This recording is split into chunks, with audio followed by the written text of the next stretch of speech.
last class, what we have studied, we started with chemical reaction.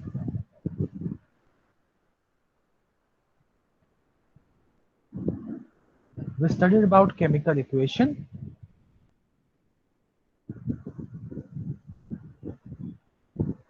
We studied about characteristics of chemical reaction.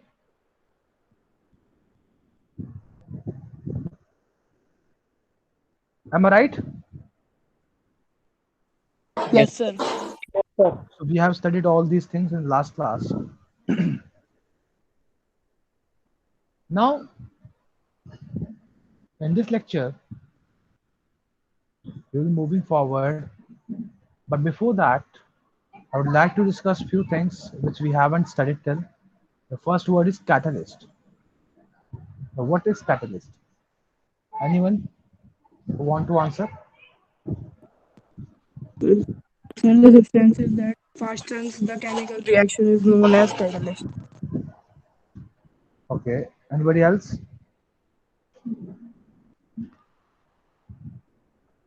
और कोई है बच्चा जिसको बोलना चाहेगा, इसको बताना चाहेगा आंसर? कैटलिस्ट क्या होता है? तो देखिए, कैटलिस्ट दरअसल एक सब्सटेंस होता है जो कि रेट ऑफ रिएक्शन को बढ़ा देता है, which increases rate of reaction without being consumed in it. So if you look at this reaction, you can easily see what I'm asking you or telling you, that a catalyst is a substance which increases rate of reaction without even getting consumed in that particular reaction. Now my statement is this, but now we need to understand what is rate of reaction.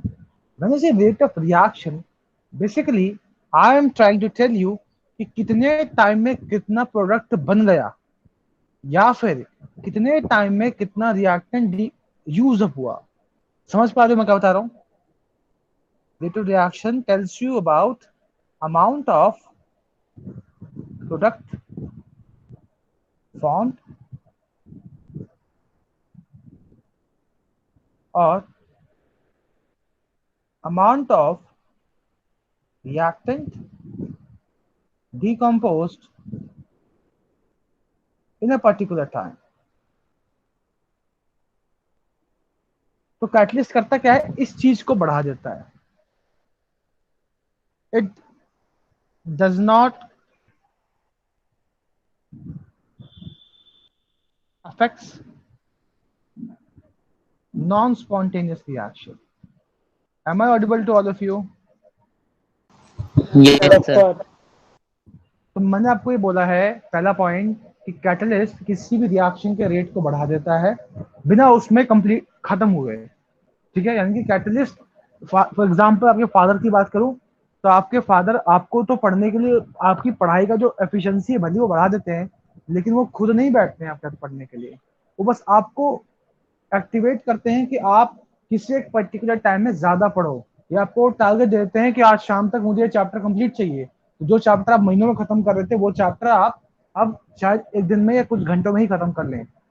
लेकिन आपके father ने आपके साथ बैठ के पढ़ाई नहीं करी, उन्होंने आपको आपके स्टडी के रेट को बढ़ा दिया. वैसे ही कैटलिस्ट रिएक्शन के रेट को बढ़ा देता है बिना उसमें कंज्यूम हुए. ठीक है, मैंने अगला पॉइंट ये बोला है कि कैटलिस्ट जो है नॉन स्पॉन्टेनियस रिएक्शन को अफेक्ट नहीं करता, यानी कि ऐसी रिएक्शन जो हो ही नहीं सकती, ऐसी रिएक्शन जो हो ही नहीं सकती, which does not occur.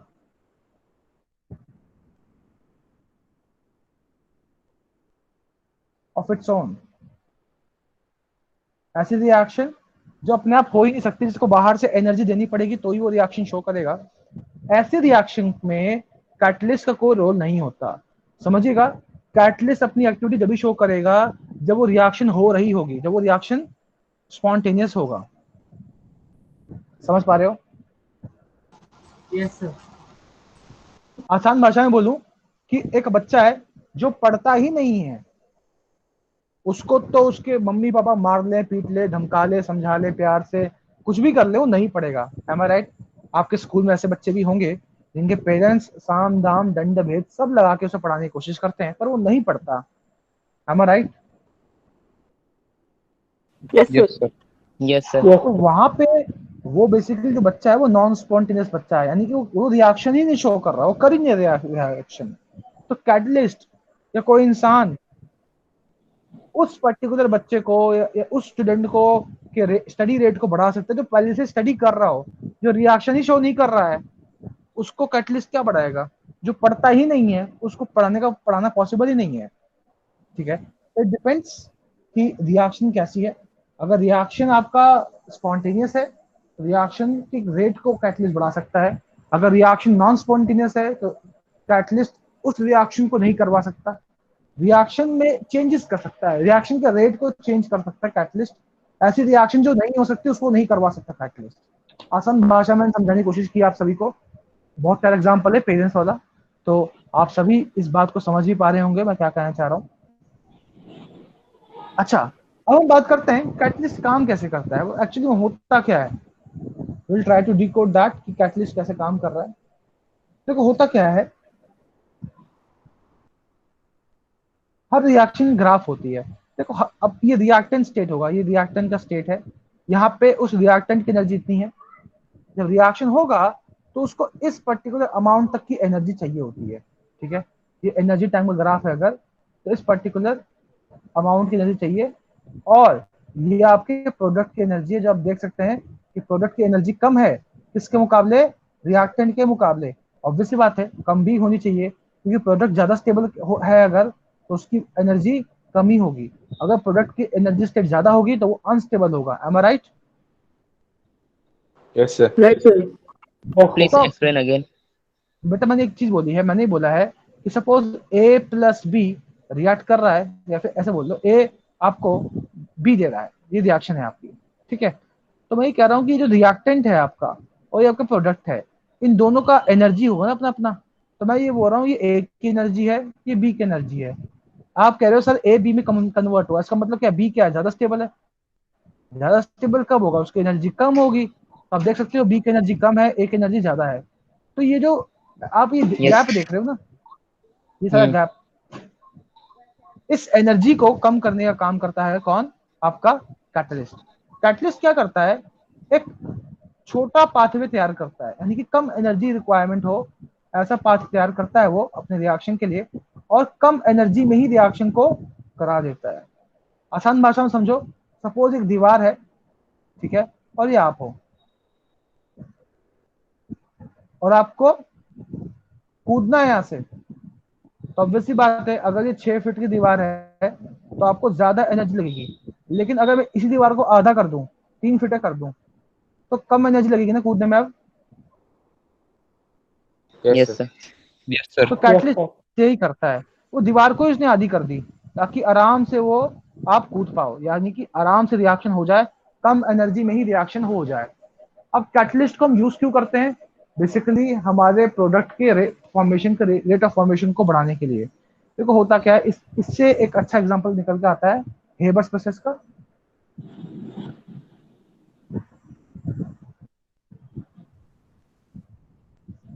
Haber's process में क्या होता है, आप नाइट्रोजन को हीट करते हो in the presence of hydrogen, तो आपको मिलता है अमोनिया। ये रिवर्सिबिलिटी का साइन है। अभी मैं आसान भाषा में समझाने की कोशिश करूंगा रिवर्सिबिलिटी क्या है, बाद में डिस्कस करेंगे। ये बता रहा है एरो कि रिएक्शन यहाँ इस साइड जा रही है और वापस से ये डिकम्पोज होकर के आपको क्या दे रहा है, ये दे रहा है। ठीक है, ये है आपका हेबर्स प्रोसेस, यानी कि रिएक्शन दोनों साइड जा सकती है। होता क्या है, नाइट्रोजन को जब हाइड्रोजन के साथ रिएक्ट कराते हो तो बनता है अमोनिया, और ये अमोनिया डिकम्पोज होकर के आपको वापस से नाइट्रोजन हाइड्रोजन दे सकती है। ये जो रिएक्शन है ये आयरन एज अ कैटलिस्ट के प्रेजेंस में कराया जाता है। अब देखो सपोज ये रिएक्शन 10 डे में हो रही होती तो कैटलिस्ट क्या करेगा, इसी रिएक्शन को 10 आवर में कन्वर्ट कर देगा। जो प्रोडक्ट 10 दिन में बन रहा था वो प्रोडक्ट अब मुझे 10 घंटे में मिल जाएगा। तो ऑब्वियसली बात है मैं प्रोडक्शन रेट बढ़ जाएगा अगर मैं फैक्ट्री का ओनर हूं तो। Yes, sir. तो कैटलिस्ट क्या कर रहा है, Right, sir. प्रोडक्शन के रेट को बढ़ा रहा है और जो काम 10 दिन में होता है वो 10 घंटे में करके दे रहा है। कई बार क्या होता है कि हमें रिएक्शन के रेट को और बढ़ाना है, लेकिन हर एक रिएक्शन का एक सर्टेन कैटलिस्ट फिक्स होता है, वो हमें ट्रायल एंड एरर से मालूम पड़ता है कि किस रिएक्शन में कौन सा कैटलिस्ट लग रहा है। आपको भी ये समझना पड़ेगा कि यहाँ पे आपने आयरन लिया, अब ऐसा नहीं है कि आप आयरन के जगह कुछ और ले लोगे तो और फास्ट होगी रिएक्शन हो जाएगी, नहीं, यहाँ पे आयरन ही बेटर कैटलिस्ट है। तो अब अगर आपको रेट को और बढ़ाना है तो आप इस रिएक्शन में तो कुछ नहीं कर सकते, पर हाँ आप इस कैटलिस्ट का कुछ कर सकते हो, तो आप कैटलिस्ट की एफिशिएंसी बढ़ा सकते हो। तो कैटलिस्ट की एफिशिएंसी बढ़ाई जा सकती है with the help of promoter. तो प्रमोटर क्या करता है, आपके कैटलिस्ट के रेट को बढ़ा देता है, ठीक है। तो कैटलिस्ट और इफेक्टिवली काम करना स्टार्ट करता है, और जब वो ज्यादा इफेक्टिवली काम करना स्टार्ट करेगा तो रिएक्शन का रेट को वो और बढ़ा देगा। तो डू यू अंडरस्टैंड यहाँ पे प्रमोटर क्या है? Yes sir. यहाँ पे जो प्रमोटर हम यूज करते हैं वो होता है मॉलिबेडनम। तो आप देख सकते हैं मैंने प्रमोटर क्या लिया है, कैटलिस्ट क्या लिया है।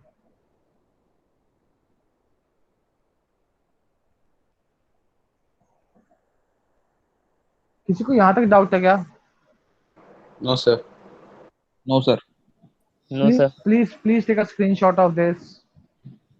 Okay, sir. सर मैं थोड़ा सा लेट हो गया था, मुझे बस ये एक बार लाइन समझा दो, it doesn't affect non spontaneous. बेटा मैंने बहुत आसान भाषा में बताई है इसके बारे में, मैंने ये बोला है कि कैटलिस्ट दरअसल उस रिएक्शन के रेट को बढ़ा सकता है जो रिएक्शन हो सकती है।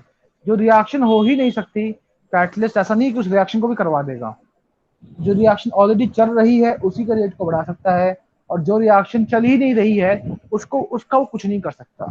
आसान भाषा में, जो बच्चा थोड़ा बहुत भी पढ़ता है उसके पढ़ने के रेट को बढ़ाया जा सकता है, लेकिन जो बच्चा पढ़ता ही नहीं, जिसने सालों से किताब ही नहीं खोला, उसको आप कुछ भी कर लीजिए, वो किताब नहीं खोलेगा, नहीं पढ़ेगा।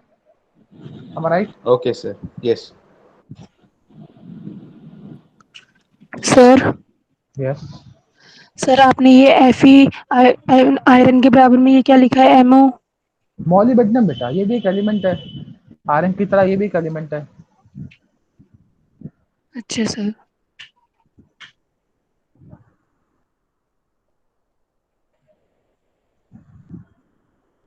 आई होप आप सभी ने स्क्रीनशॉट इसका ले लिया होगा। Excuse Yes, me, sir. sir. क्या हुआ? Sir, if someone asks like what is promoter, then what can be defined? A promoter is something which basically increases efficiency of a catalyst. Okay, yes, sir. Okay, now one question for you guys. My question is, what is poison in chemical reaction? आपको इसके बारे में पता करना है with example. Okay sir. तो what is poison? जहर क्या होता है chemical reaction में? तो अगर आप इसका पता करेंगे तो I'll be happy कि you are putting efforts in cooperating in the participating in this particular session. चलिए तब हम बात करते हैं टाइप्स ऑफ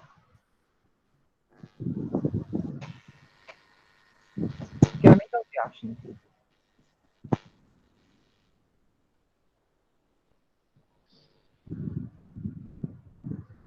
अब मैं अगर टाइप्स ऑफ केमिकल रिएक्शन की बात करूं तो यहाँ पे पहला आता है कॉम्बिनेशन रिएक्शन,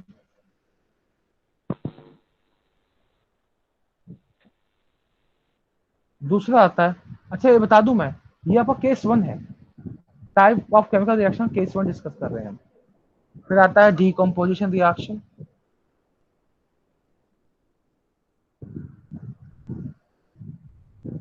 फिर आता है डिस्प्लेसमेंट रिएक्शन,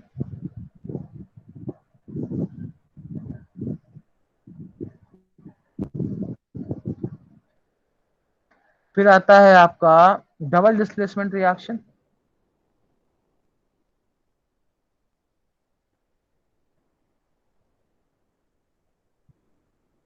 उसी को हम मेटाथेसिस भी बोलते हैं। आपके एनटीएससी में इस पर क्वेश्चन आ चुका है, उसने डबल डिस्प्लेसमेंट ना बोल के मेटाथेसिस रिएक्शन पूछ लिया। अगली बार वो चाहेगा तो डबल डिकम्पोजिशन बोल देगा। मतलब वही है, वो घुमाएगा ऐसे आपको। अगर आपको ये सारे नाम पता है तो आप क्वेश्चन सॉल्व कर पाओगे, और नहीं पता है तो नहीं कर पाओगे। अगला आता है रेडॉक्स रिएक्शन। उसके बाद आता है डिस प्रोपोर्शनेशन रिएक्शन। यह आपके क्लास 10th के सिलेबस में नहीं है, बट हमारे लर्निंग में ही रहेगा, क्योंकि हमें चीजों को सीखना है। हम सिलेबस खत्म करने नहीं आए हैं यहाँ पे, हम यहाँ सीखने आए हैं, ताकि जब आपको एनटीएससी में कहीं भी फंसाया जाए तो आप वहां फंसे ना। आई होप आपको ये पॉइंट्स सारे क्लियर हैं। Please take a screenshot of this. Yes, sir. हो गया सर। अब मैं आपसे क्वेश्चन पूछता हूँ कि क्या हम कॉम्बिनेशन रिएक्शन को भी कुछ और नाम दे सकते हैं? Yes, sir. क्या नाम दे सकते Sir, can we give like exothermic reaction? हैं? क्या बोल सकते हैं? Exothermic reaction. नहीं बेटा, वो तो अपने टाइप बोल दिया। मतलब मैं आपसे पूछ रहा हूँ, यहाँ पे क्या हम कॉम्बिनेशन को सिंपल वे में कुछ और बोल सकते हैं क्या? जैसे मैंने Combining reaction. यहाँ पे हम सिंथेसिस रिएक्शन कह सकते हैं। कई बार आपको इस तरह से फंसाया जा सकता है। तो synthesis reaction can also be given to the name of this particular type of reaction.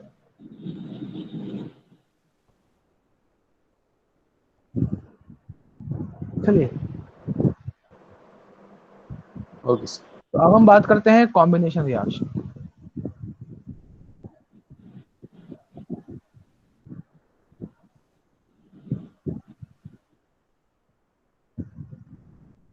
इसी को हम बोलते हैं सिंथेसिस रिएक्शन।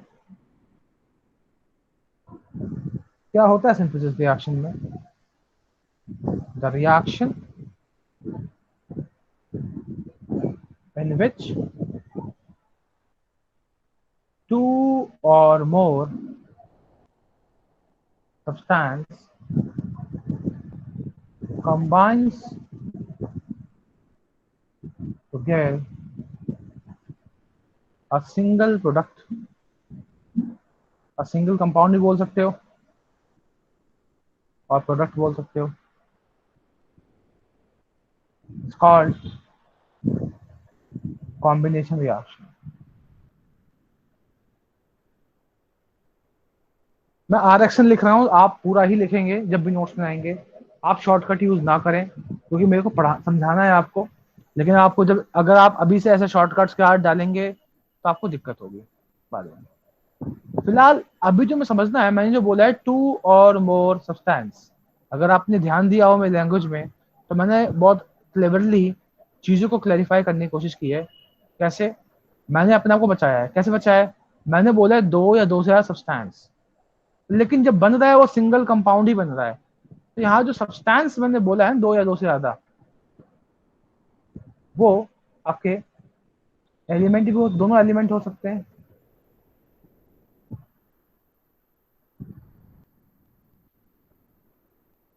दोनों कंपाउंड हो सकते हैं, या फिर ऐसा भी हो सकता है एक एलिमेंट हो एक कंपाउंड हो। समझ में आ रहा है? Yes sir. Yes sir. तो मैंने आप सभी को ये तीन केस बोला है कि इन तीन केसेस में हम कॉम्बिनेशन को पढ़ेंगे, और इस तरह से पढ़ने के बाद हमें हर एक रिएक्शन का बेटर आइडिया होगा। तो पहला केस लेता हूं, जहां पे आपका जो आप बोल रहे हैं दोनों एलिमेंट क्या है? एलिमेंट ही है। दोनों सब्सटेंस क्या है? एलिमेंट है। अगर मैं सिंपल वे में बोलूं तो कॉम्बिनेशन है क्या? Combination is basically A is reacting with B to give you C. यही है आपका। ठीक है, तो मैं अब यहाँ पे element element combination reaction discuss करने वाला हूँ।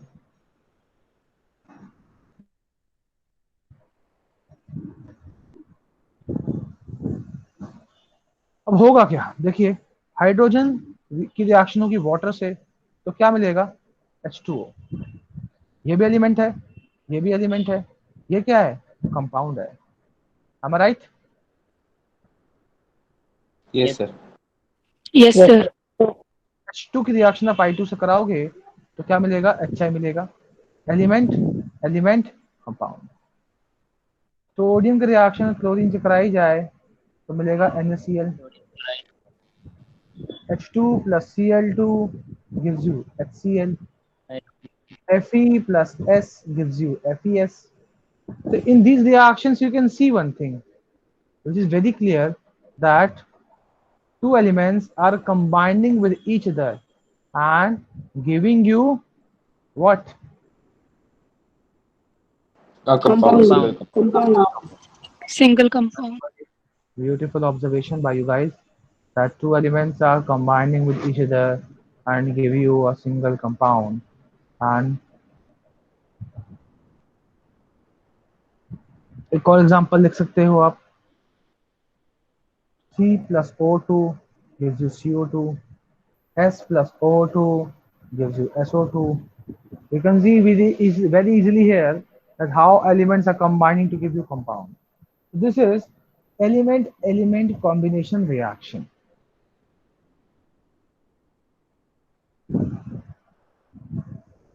Now next is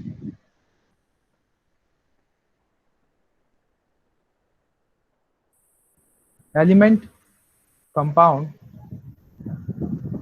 combination reaction. यहाँ पे एक एलिमेंट और कंपाउंड आपस में रिएक्ट करके आपको क्या देने वाले हैं, कंपाउंड देने वाले हैं। तो एक sulphur oxide reacting with O2 to give you sulfur trioxide. CO plus O2 gives you CO. आप देख सकते हैं यहाँ पे ये भी एलिमेंट है, ये भी एलिमेंट है, और ये कंपाउंड है, ये कंपाउंड है, और ये भी कंपाउंड है, और ये भी कंपाउंड है। देख सकते हैं एक एलिमेंट कंबाइन कर रहा है दूसरे कंपाउंड से to give you a compound. Clear सभी को ये? सर जस्ट एक डाउट था, C+O2 CO2 होता है ना? हाँ, C plus O2 CO2, क्या गलत लिखा मैंने? सर CO+O2 लिखा है। हाँ, कार्बन मोनोऑक्साइड की भी आप रिएक्शन O2 से कराओगे तो CO2 ही बनेगा। Okay sir. ठीक है, अब अगला जो आता है वो है कंपाउंड कंपाउंड की कॉम्बिनेशन रिएक्शन, जहाँ पे दो कंपाउंड आपस में केमिकली कंबाइन करके आपको क्या दे दें, कॉम्बिनेशन रिएक्शन दे दें। तो यहाँ पे रिएक्शन क्या होगी वो देख लेते हैं। NH3 plus HCl gives you NH4Cl. Similarly, if you add quicklime in water, you will obtain slaked lime. ठीक है, इसको आप लाइम वाटर भी बोलते हो, पढ़ाई होगा आप सभी ने। तो होता क्या है, जब हमारे घरों में चूना हो रहा होता है तो हम क्विक लाइम को वाटर में लाते हैं, तब बनता है ये स्लेक्ट लाइम। समझ में आ रहा है सभी को? Yes sir. हेलो, हाँ। Yes sir. अगर कभी आप जब इसकी कोटिंग आप कराते हो ना अपने घरों में, तो ये हम आजकल तो नहीं होता, ये कार्बन पुराने टाइम डाइऑक्साइड, होता था। ये कार्बन डाइऑक्साइड से रिएक्ट करके क्या बनाता है, calcium carbonate calcium plus carbonate. Water. ठीक है, आपका जो कैल्शियम कार्बोनेट होता है ये व्हाइट होता है, इसलिए आपने देखा भी होगा कि जो सफेदी होती है, हम सफेदी बोलते हैं इसको अपने देसी लैंग्वेज में, हम बोलते हैं सफेदी हो रही है। आपने कभी ना कभी देखा ही होगा बचपन में घर में होते हुए, तो जब वो लिक्विड दीवारों के ऊपर लगाया जाता है उस टाइम उसमें इतना शाइन नहीं होता है, पर जैसे ही वो सूखता है it gives you bright lustre. वो ब्राइट लस्टर दरअसल इसलिए आता है क्योंकि वो कार्बन डाइऑक्साइड से रिएक्ट करके कैल्शियम कार्बोनेट की लेयर जनरेट कर देता है। और इसी पर्टिकुलर रिएक्शन को हम क्या बोलते हैं, लाइम वाटर टेस्ट भी बोलते हैं। लाइम वाटर टेस्ट दरअसल हम यूज करते हैं CO2 के प्रेजेंस को चेक करने के लिए। कई बार क्या होता है, सपोज ये आपका टेस्ट ट्यूब है और इससे कोई एक गैस लिबरेट हो रही है, तो अगर हमें पता करना है ये गैस कार्बन डाइऑक्साइड है या नहीं, तो हम क्या करते हैं, इस गैस को पास कराते हैं किसके थ्रू, लाइम वाटर के थ्रू। तो अगर लाइम वाटर मिल्की होती है तो हम क्या बोलते हैं, CO2 प्रेजेंट है। CO2 दे रही है। ठीक है. Now we need to understand here, this test is very important. This is called lime water test, and this test can be asked in exam. Very important. ठीक है. ये आपको एक कैरेक्टरिस्टिक्स टेस्ट की तरह ही पूछा जा सकता है कि आपको बोल देंगे, ये आपको बोल दिया जाएगा कि एक पर्टिकुलर आप वो बता दो कि किस तरह से हम पता कर सकते हैं कि जो गैस रिलीज हुई है वो CO2 है या नहीं है. या फिर ऐसा भी क्वेश्चन आएगा कि एक कंपाउंड एक्स है, उसको हीट किया हमने, तो एक गैस लिबरेट हुई, वो लाइम वाटर को मिल्की कर रहा है. इस तरह से क्वेश्चन जनरेट होता है लाइम वाटर टेस्ट के लिए. तो you should be aware of these kind of questions. एक बार लाइम वाटर टेस्ट दोबारा बताइए. क्या बेटा? एक बार लाइम वाटर टेस्ट दोबारा बताइए. Well, lime water test दरअसल कुछ नहीं है. I am trying to explain you that lime water is calcium hydroxide. Okay. Okay. And pass when you pass CO2 gas in lime water, it turns milky. When you pass CO2 gas in lime water, it turns milky. This is your lime water. And when you pass CO2 gas in lime water, you obtain calcium carbonate and water.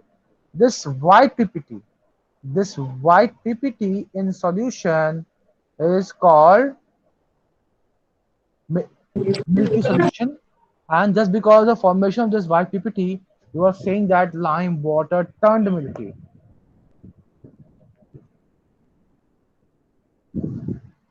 Okay. सभी को clear हो रहा है यहाँ तक? Yes sir. Yes, sir. Yes, sir. बेटा ये था आपका कॉम्बिनेशन रिएक्शन. स्क्रीनशॉट लीजिए. हो गया sir.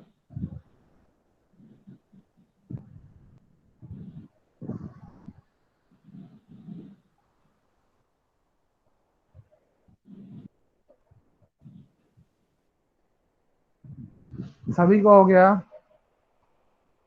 Yes, sir. Yes, sir. Yes, sir. तो अगला अब हमें पढ़ना है वो है डीकम्पोजिशन रिएक्शन.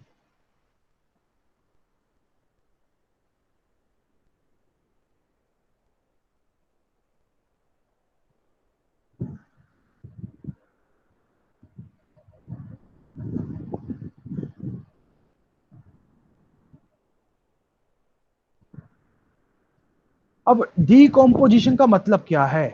डीकम्पोज होना. डीकम्पोज मतलब क्या है? टूटना. तो डीकम्पोज आप कह सकते हो इट इज ऑपोजिट ऑफ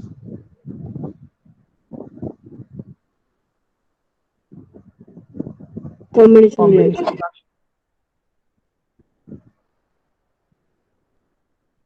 दरअसल होता क्या है, यहाँ पे एक कंपाउंड होता है, वो डिकम्पोज होकर के आपको दो या दो से ज्यादा एलिमेंट या कंपाउंड दे सकता है. ठीक है. डेफिनेशन समझ में आई मैंने क्या बोला? Yes, sir. Yes sir. Yes, sir. ये कंपाउंड आपका डिकम्पोज हो करके दो या दो से ज्यादा सिंपलर सब्सटेंस आपको दे सकता है. वो एलिमेंट भी हो सकता है, कंपाउंड भी हो सकता है. तो इसका डेफिनेशन क्या हुआ? तो reaction in which a compound splits up into two और more simpler substance is known as decomposition reaction. Definition लिख लेते हैं. The reaction in which a compound splits up to form two or more simpler substance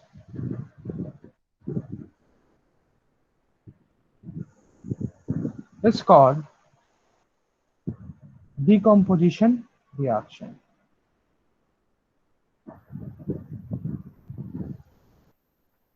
तो वो reaction जहाँ पे compound टूट करके दो या दो से ज्यादा सिंपलर सब्सटेंस दे सकता है, उसी को हम बोलते हैं decomposition reaction. Decomposition reaction.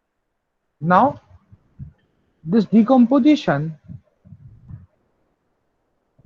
reaction is carried out by three way। पहला जो है वो है थर्मल डिकम्पोजिशन,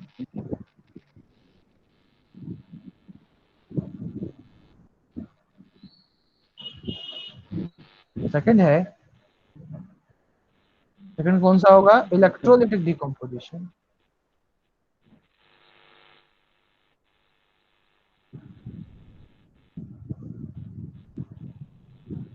और तीसरा है photolytic decomposition.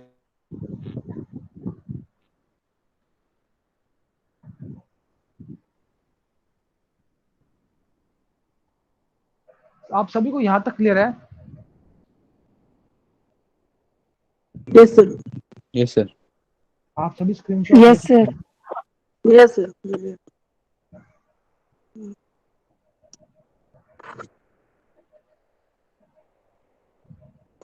Yes, sir. I hope आप सभी ने इसका स्क्रीनशॉट ले लिया है। Yes, sir. Yes, sir. Yes, sir.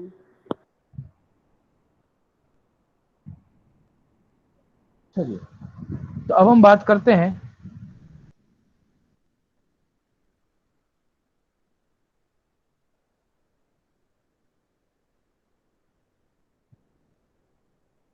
Thermal decomposition की।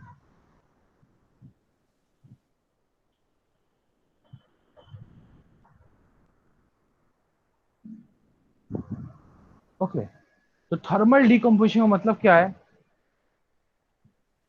Decomposition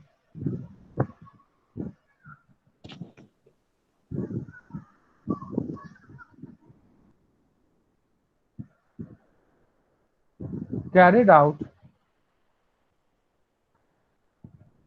by applying heat। तो ऐसा डिकम्पोजिशन जो कि हीट अप्लाई करने के बाद हो या हीट अप्लाई करने से हो, उसको हम क्या बोलते हैं? Thermal decomposition. डिकम्पोजिशन। बहुत से रिएक्शंस हैं जो हम देखने वाले हैं।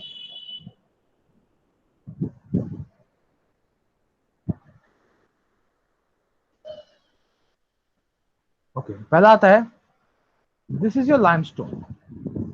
इसको आप अगर हीट करते हो तो आपको क्या मिलेगा? Calcium oxide plus carbon dioxide,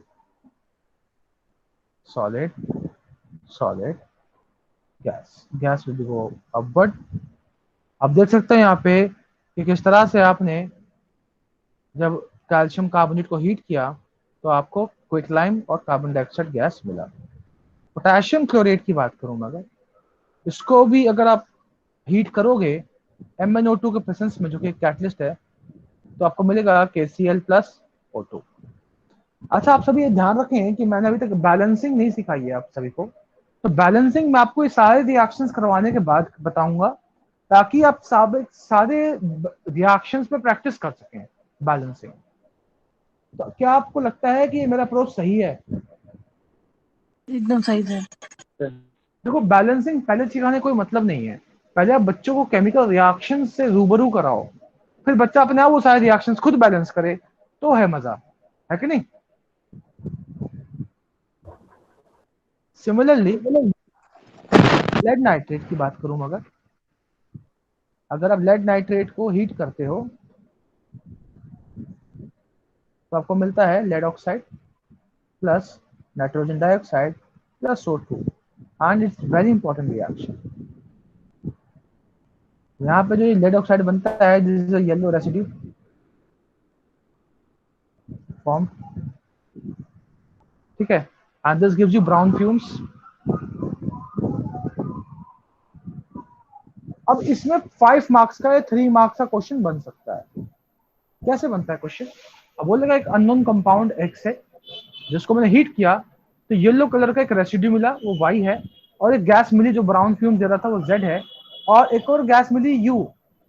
उसके पास है, मैं कैंडल लेके गया तो वो क्या दे रहा था? ब्राइट फ्लेम दे रहा था। समझ में आया? Yes, sir. तो इस तरह से क्वेश्चन जनरेट किए जाते हैं, दिस इज हाउ। और 3 marker question can be framed from this particular statement. तो आप लोगों को जो 3 मार्क्स 5 मार्क्स के जो क्वेश्चन आएंगे वो आसमान से नहीं आने वाले हैं, वो इन्हीं रिएक्शंस में से ही आएंगे। Just need to be careful about this reactions.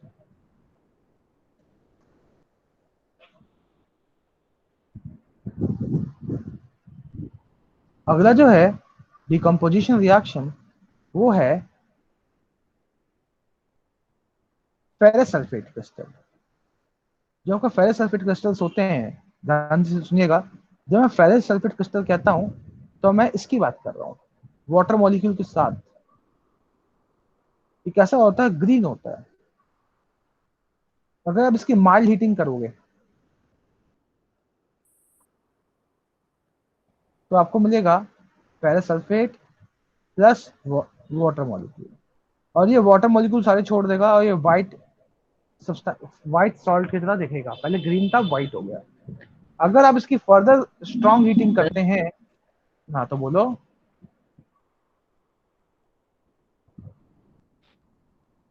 तो आपको ये मिलने वाला है। आप देख सकते हैं यहाँ पे कि फेरस सल्फेट को जो आपने हीट किया तो आपको मिला फेरिक ऑक्साइड। इसका कलर कैसा होता है? रस्ट का फॉर्मूला है एक तरफ देखा जाए तो ये रेड ब्राउन कलर का ही होता है। और बर्निंग सल्फर है, ये बर्निंग सल्फर का स्मेल देता है, और इसकी कैरेक्टरिस्टिक्स होती है सफोकेशन क्रिएट करता है।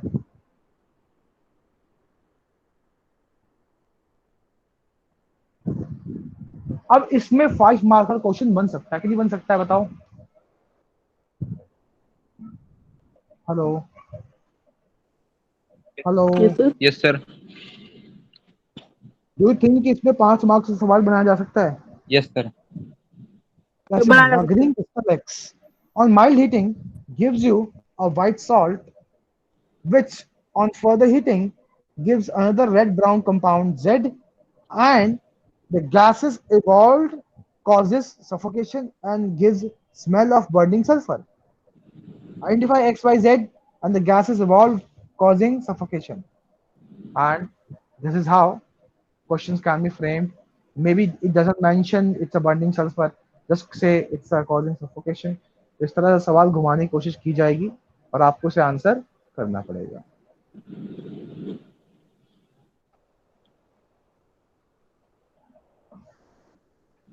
यहाँ तक किसी को डाउट है पूछ लो।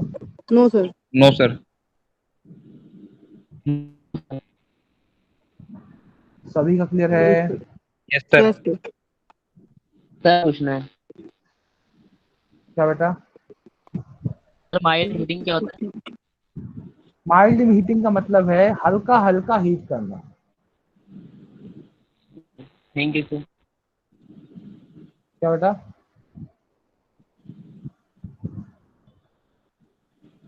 Sir, done. Very good.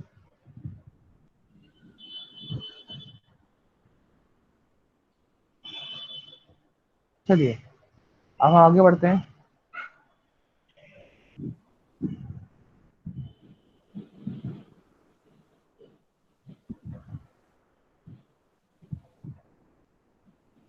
तो अब अगला जो हमें पढ़ना है वो है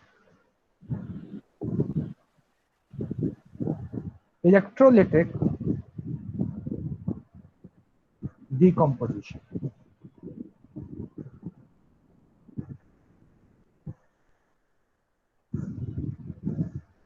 As explained easily by the name only, those reactions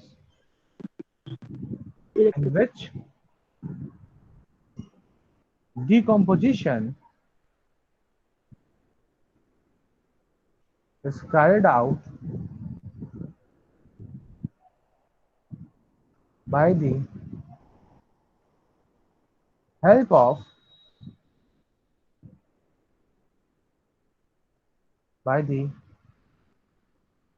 electricity, or with the बोल सकते हो with the help of electricity, is called electrolytic decomposition.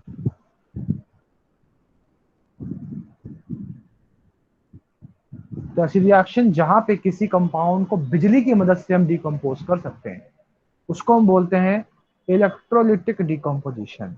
इस इलेक्ट्रोलिटिक डिकम्पोजिशन में जो वर्ड आपको समझना है सबसे पहले वो है इलेक्ट्रोलाइसिस।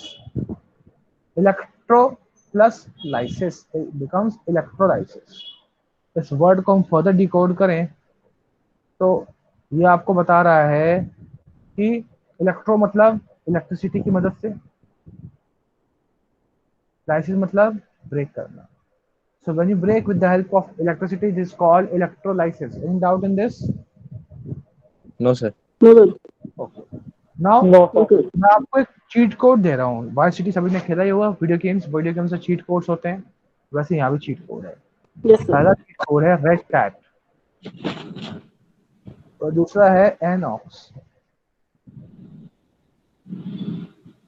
रेड का मतलब होता है कुछ होता ही होगा और कैट का मतलब भी कुछ ना कुछ होता ही होगा। अब कैट का मतलब है कैथोड, रेड का मतलब है reduction.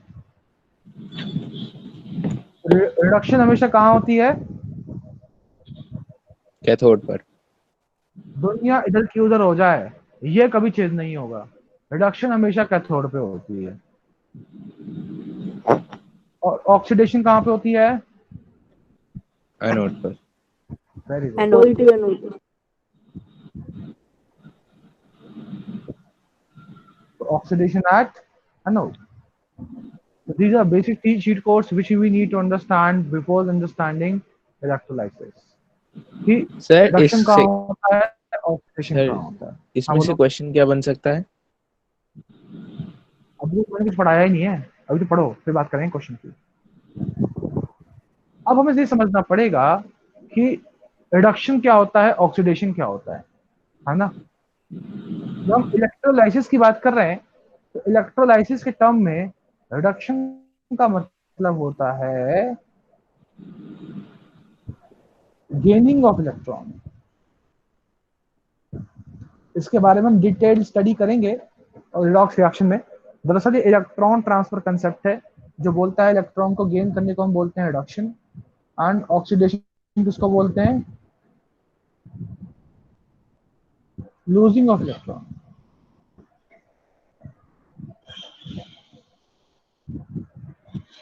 Any doubt in this? No, sir. No, sir. तो मैंने बोला है कि कैथोड पे हमेशा इलेक्ट्रॉन गेन किया जाएगा और एनोड पे हमेशा इलेक्ट्रॉन लूज किया जाएगा। अब एक चीज सोचो, अगर कोई आयन या एटम कैथोड पे जाकर के इलेक्ट्रॉन गेन कर ले तो उसका मतलब कैथोड के पास बहुत सारे इलेक्ट्रॉन होंगे। am I right? Yes, अगर sir. कोई Yes, एक sir. Right. एटम है या आयन है, पॉजिटिव चार्ज आयन है, वो इलेक्ट्रॉन गेन कर रहा है, इससे इलेक्ट्रॉन दे रहा है इसको, इसका मतलब ये इस पे चार्ज कैसा होगा? पॉजिटिव होगा नेगेटिव होगा? Positive. इसमें नेगेटिव होगा। Negative. नेगेटिव का मतलब Negative. होता है एक्सेस ऑफ इलेक्ट्रॉन। और अगर एनोड एनोड पे ऑक्सीडेशन हो रहा है इसका मतलब है कि कोई एक एटम जो है वो अपने इलेक्ट्रॉन एनोड को दे रहा है, इसका मतलब एनोड पे कैसा चार्ज है? पॉजिटिव। पॉजिटिव का मतलब होता है डेफिशिएंसी ऑफ इलेक्ट्रॉन। क्या हुआ? सबको समझ में आ रहा है? Yes, sir. Yes, sir. तो ये आपके इलेक्ट्रोलाइसिस का बेस था। पहली बात जो आपको समझ में आई है वो ये आई है, रिडक्शन में कैथोड पे होता है, ऑक्सीडेशन में एनोड पे होता है। रिडक्शन का मतलब इलेक्ट्रॉन गेन करना, ऑक्सीडेशन का मतलब इलेक्ट्रॉन लूज करना। अगर एनोड पे इलेक्ट्रॉन लूज किया जा रहा है तो ऑब्वियसली बात है anode is positively charge terminal और cathode is negatively charge terminal, because cathode electron दे रहा है रिडक्शन कराने के लिए। ठीक है, अब इस चीज को हम एक प्रोसेस से समझेंगे। ठीक है, एक इजी प्रोसेस लेता हूं मैं। सबसे पहले बात करता हूं मैं NaCl की। तो NaCl को अगर आप या मॉल्टन NaCl अगर आप ले लें, ठीक है, NaCl को मेल्ट करा के उसके थ्रू इलेक्ट्रिसिटी पास कराएं, यानी कि उसकी इलेक्ट्रोलाइसिस कराएं, तो आपको मिलेगा सोडियम और क्लोरीन। याद रखना, कैथोड पे हमेशा मेटल पाया जाएगा और हाइड्रोजन पाया जाएगा। ऐसा क्यों हो रहा है अभी मालूम पड़ जाएगा आपको। तो याद रखना इस चीज को कि जब भी आप इलेक्ट्रोलिसिस कराओगे तो कैथोड पे हमेशा लिबरेट होगा मेटल या हाइड्रोजन और एनोड पे होगा नॉन मेटल। क्या याद रहेगा सभी को? Yes, sir. चलिए इस रिएक्शन को इलेबोरेट करते हैं। देखिए अभी तक मैंने आपको ये फुल रिएक्शन दिखाई है, अब हम हाफ सेल रिएक्शन देखेंगे, यानी कि देखेंगे। एक सेकंड होल्ड करना बेटा। हेलो रोहित जी, आज कनेक्शन नहीं लगा?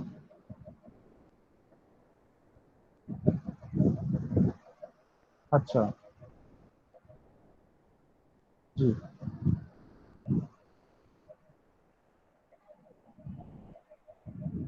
चलिए ठीक है, कोई दिक्कत नहीं।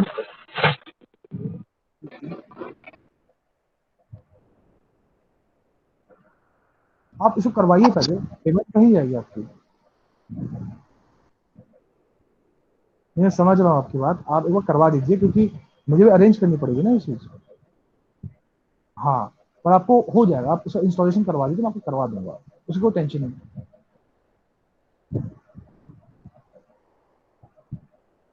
मैं आई अंडरस्टैंड योर बात। अब वही है ना कि ऑल ऑफ अ सडन मैं कैसे करूंगा, ये भी तो आप समझ रहे हैं।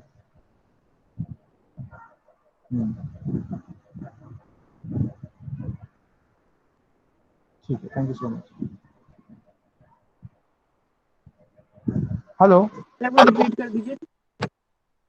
चलिए, तो मैं आपको ये बता रहा था कि हम NaCl की इलेक्ट्रोलिसिस समझने वाले हैं। अब हम इस पर्टिकुलर रिएक्शन के डीप में जाने वाले हैं कि है हो क्या रहा है। देखो जैसे ही ये आयनिक मॉल्टन फॉर्म में आता है ना, तो ये आपके बीकर में, मान लो आपका ये वो कंटेनर है जहां इलेक्ट्रोलिसिस हो रही है,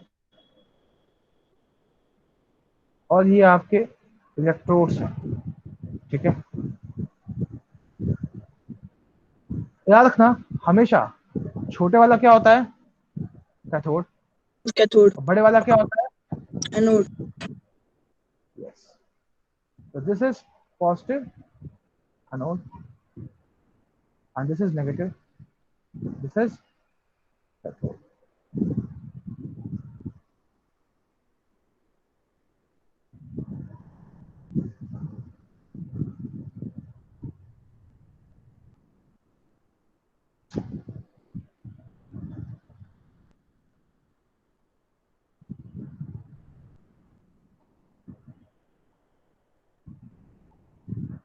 सपोज ये आपका मॉडल NaCl का सॉल्यूशन है,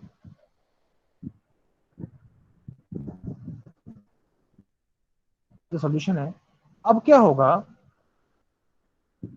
जैसे ही आयनिक सॉरी मॉल्टन फॉर्म में आएगा, लिक्विड फॉर्म में आएगा, ये आपको क्या देगा, Na+ देगा और Cl नेगेटिव देगा। अब आप जानते हो unlike charges attract each other, तो इसका जो Na+ है वो कहाँ मूव करेगा, कैथोड की ओर, और Cl नेगेटिव कहाँ मूव करेगा, और वो एनोड की ओर। समझ में आया मैंने क्या Okay. बोला? Na+ Yes, sir. कहाँ मूव करेगा, कैथोड की ओर, Cl Yes, नेगेटिव sir. कहाँ मूव करेगा, एनोड की ओर। मूव कर रहा है Yes. क्योंकि अनलाइक चार्जेस हैं, ये ऑपोजिट पोल्स की ओर जाने की कोशिश करेगा, ठीक है। Now what is going to happen at cathode, हम वो समझते हैं। कैथोड पे क्या होने वाला है, कैथोड पे आपका जो Na+ है वो इलेक्ट्रॉन गेन करेगा और बनाएगा सोडियम, ठीक है। आप देख सकते हैं यहाँ पे सोडियम को एक इलेक्ट्रॉन कमी थी, उसने कैथोड से एक इलेक्ट्रॉन गेन किया और क्या बनाया, सोडियम। समझ में आया सभी को? Yes, sir. Yes, sir. अब एनोड Yes, पे sir. क्या होगा, एनोड पे क्या होने वाला है ध्यान से दीजिएगा। वो क्लोराइड आयन जो है वो अपना एक इलेक्ट्रॉन लूज करेगा और बनाएगा क्लोरीन एटम। अब ध्यान रखिएगा, अकेला क्लोरीन एटम स्टेबल नहीं होगा, तो दो क्लोराइड एटम आयन को पकड़ेगा, उससे दो इलेक्ट्रॉन निकालेगा और बनाएगा क्लोरीन मॉलिक्यूल, और ये क्लोरीन गैस एनोड पे रिलीज होगी। तो आप क्या पाएंगे, यहाँ पे क्लोरीन गैस रिलीज होगी, ठीक है, और यहाँ पे सोडियम मेटल डिपॉजिट हो जाएगा। आप सभी ने देखा इस तरह से डिकम्पोजिशन रिएक्शन होती है। सबको समझ में आया ये बात? Yes sir. Yes, sir. Sir हम कई इलेक्ट्रोलाइटिक रिएक्शंस में एसिड का यूज क्यों करते हैं?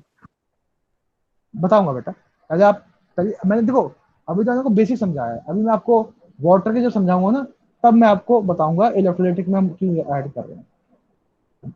Okay sir.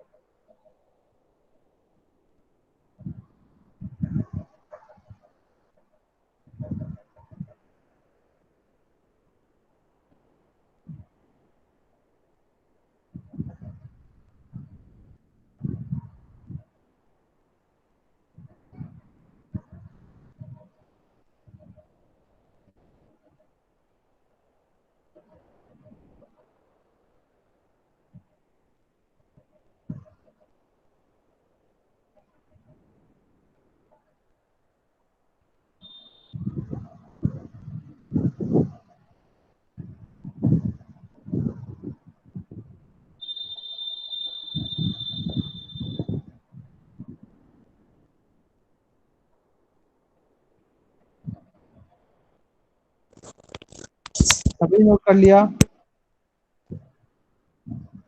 Yes, sir. Yes, sir.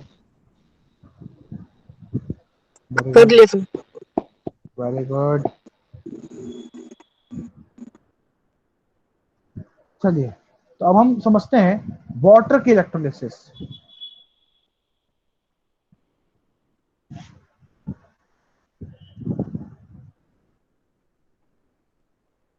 Screenshot ले लिया सभी ने? Yes Yes, sir. sir.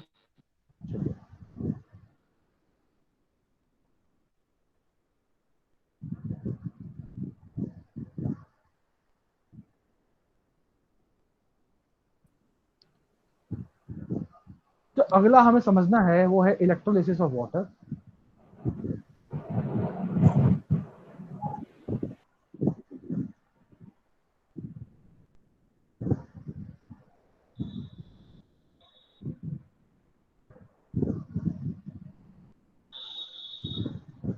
देखिए वाटर जो होता है ना बहुत ही वीकली आयोनाइज होता है H प्लस में और OS नेगेटिव में, बहुत वीकली यानी कि बहुत कम टूटता है इसमें, बहुत कम टूटता है वो H प्लस में और OS नेगेटिव में।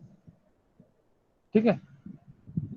Now when your water molecule is breaking in very less number, how conduction is possible?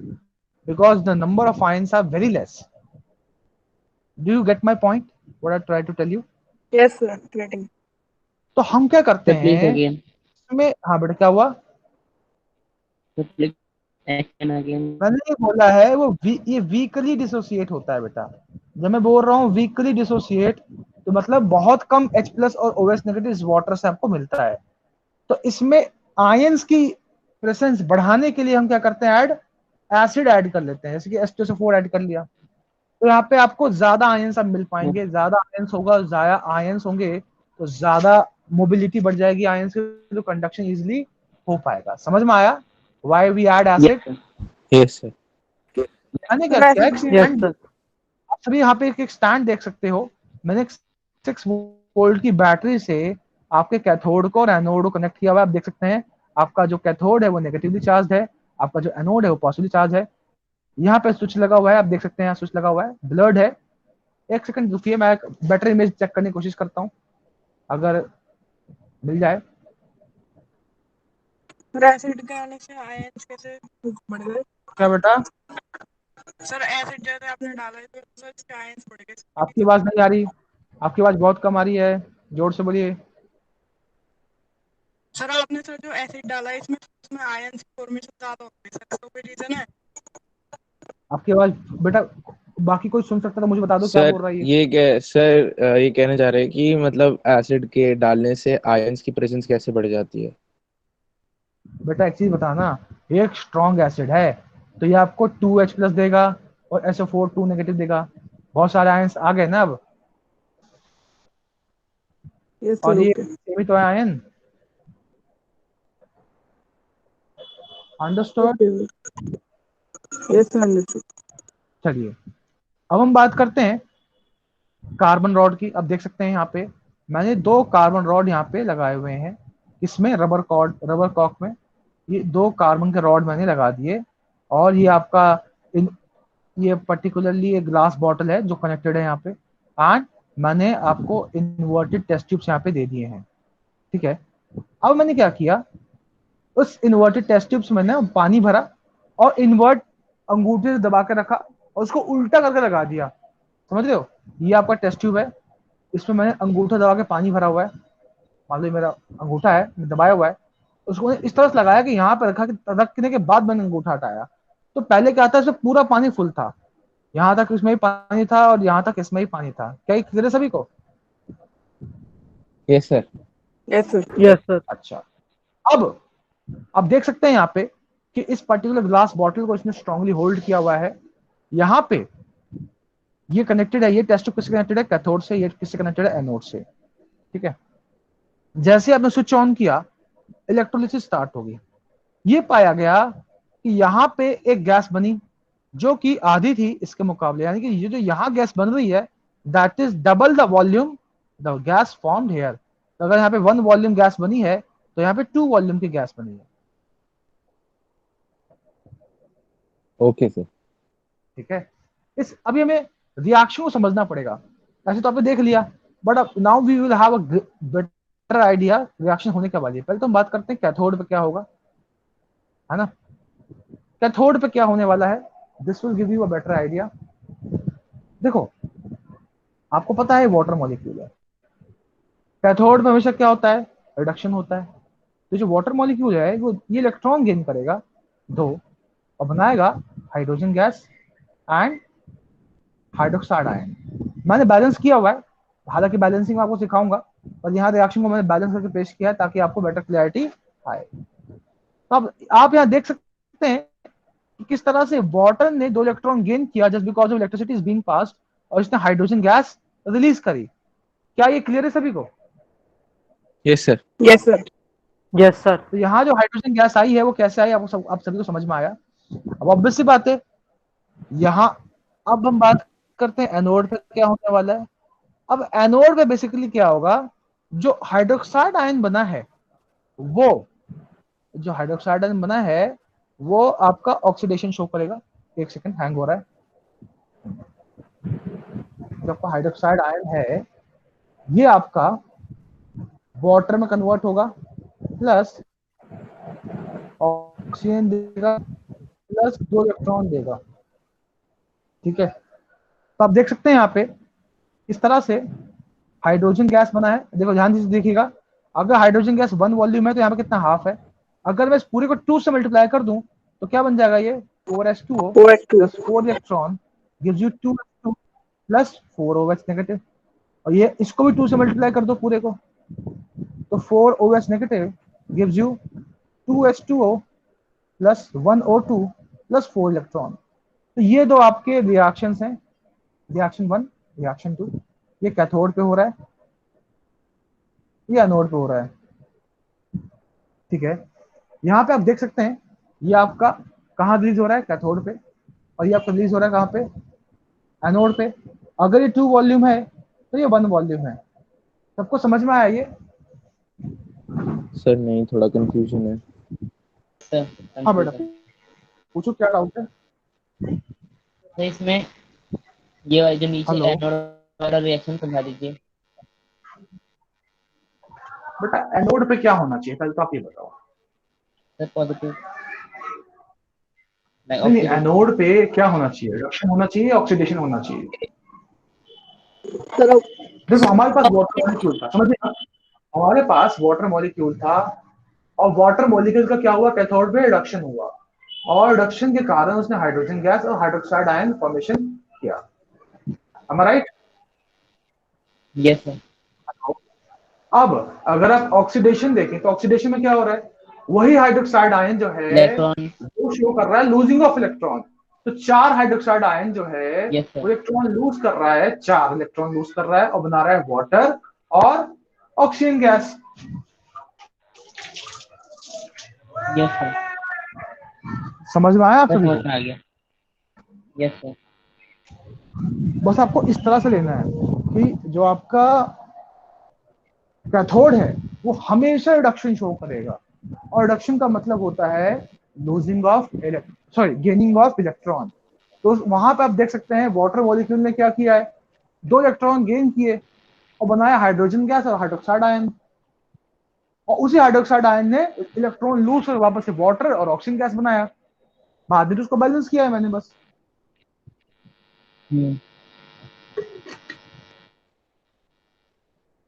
समझ में आ रहा सभी को?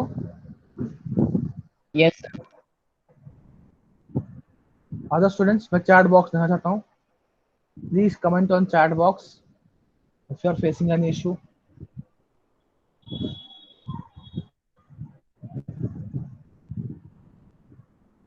सभी को समझ में आया? आप प्लीज कंफर्म करें चैट बॉक्स पे, I want to see everyone.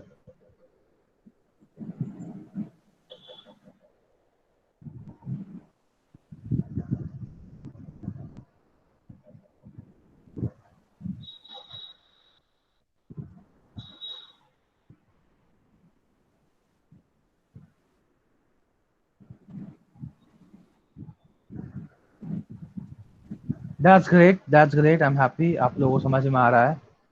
So this is your electrolytic decomposition. तो आई होप अब आप समझ पा रहे होंगे कि क्यों मैंने उस टाइम पे आपको रोका है, क्योंकि हमें हर चीज को समझना पड़ेगा, हर चीज की तह तक जानी पड़ेगी, तब जाके आप चीजें समझ पाओगे। ठीक है, अगर सिर्फ और सिर्फ डिकम्पोजिशन रिएक्शन बोल के काम नहीं चलता है, आपको प्रॉपर इसके बारे में बात करना पड़ेगा। ऐसी बात करता हूं मैं एल्यूमिनियम ऑक्साइड की, इसकी भी इलेक्ट्रोलिसिस कराओगे तो क्या मिलेगा, एल्यूमिनियम प्लस ऑक्सीजन। बैलेंस कर देता हूं मैं, आपको बैलेंसिंग की टेंशन अभी नहीं लेनी है, मैं ऐसे बैलेंस कर रहा हूं। अच्छा, क्या आप सोच सकते हो कि कैथोड और एनोड पे क्या रिएक्शन हो रही होगी बिना बैलेंसिंग के? बस आपको बस रिएक्शन के बारे में सोचना है। एनीवन तो बता सकता है?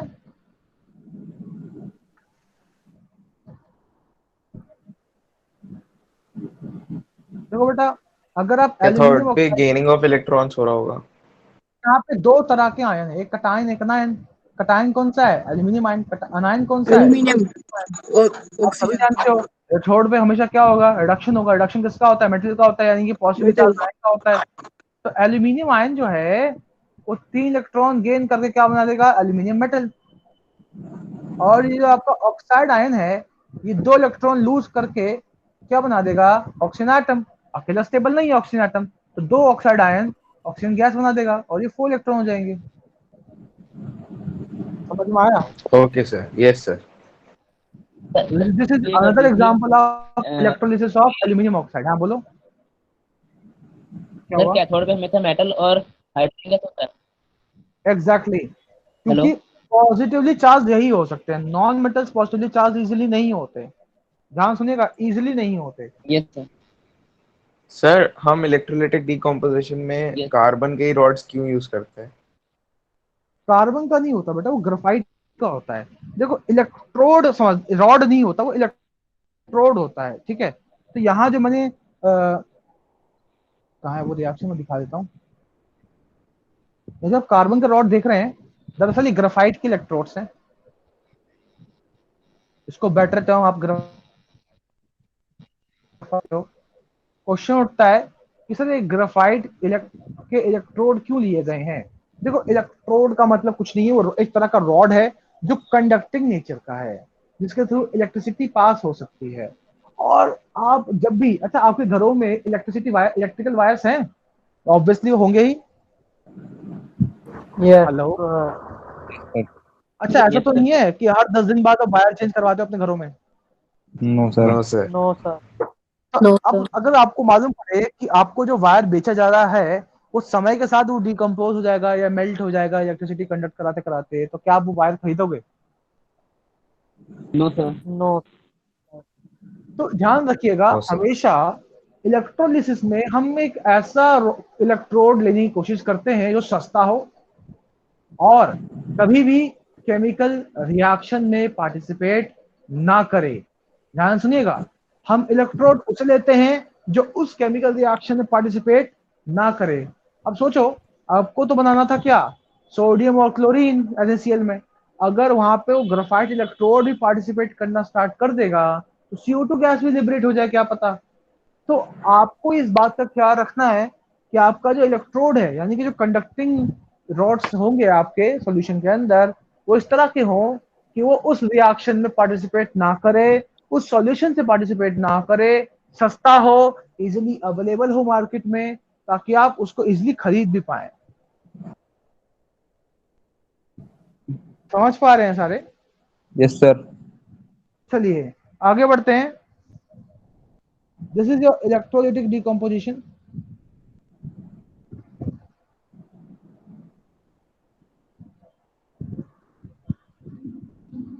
अब हम समझेंगे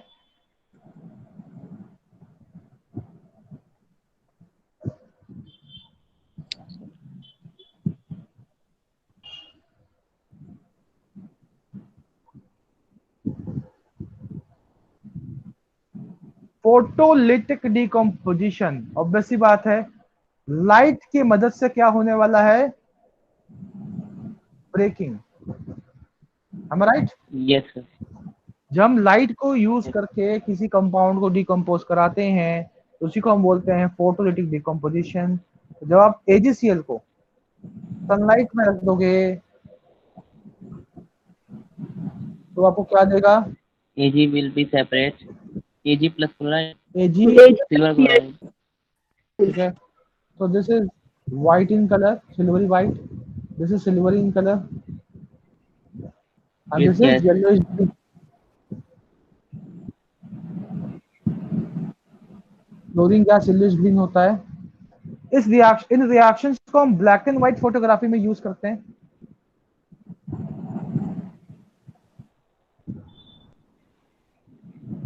तो आप सभी ने ब्लैक एंड व्हाइट फोटोग्राफ्स देखे ही होंगे, वहां पे AgCl की मदद से ही उस फोटोग्राफ को जनरेट किया जाता है। सिमिलरली हम AgBr को भी अगर सनलाइट में रखें तो हमें क्या मिलेगा, silver Ag plus Br2. And bromine. ठीक है। Again this is solid, this is gas. इसका कलर कैसा होगा, Red brown. Red brown. इसका कलर कैसा होगा, pale yellow.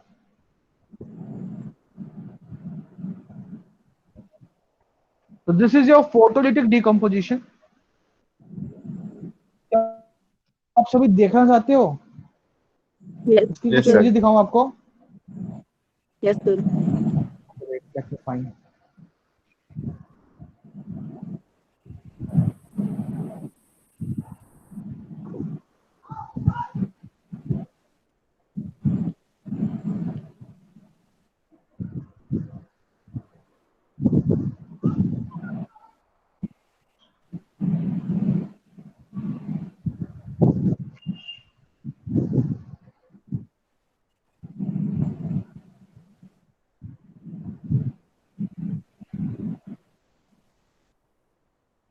Done, sir.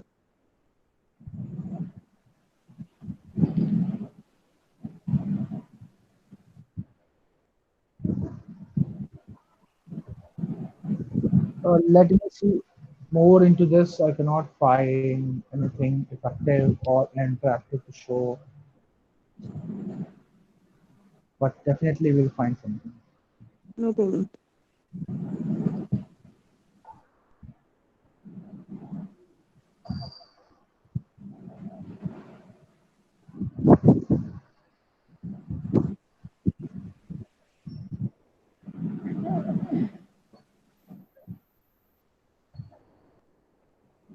I cannot see anything good and effective image about this particular process. Only I can find these reactions over Google Images, which I have already discussed with you. However, I can Yes, show you sir. black and white images. Do you want to see a black and white image? Do I need to show you a black and Yes, white image? yes sir. Yes, sir. Yes, Yes, sir. sir.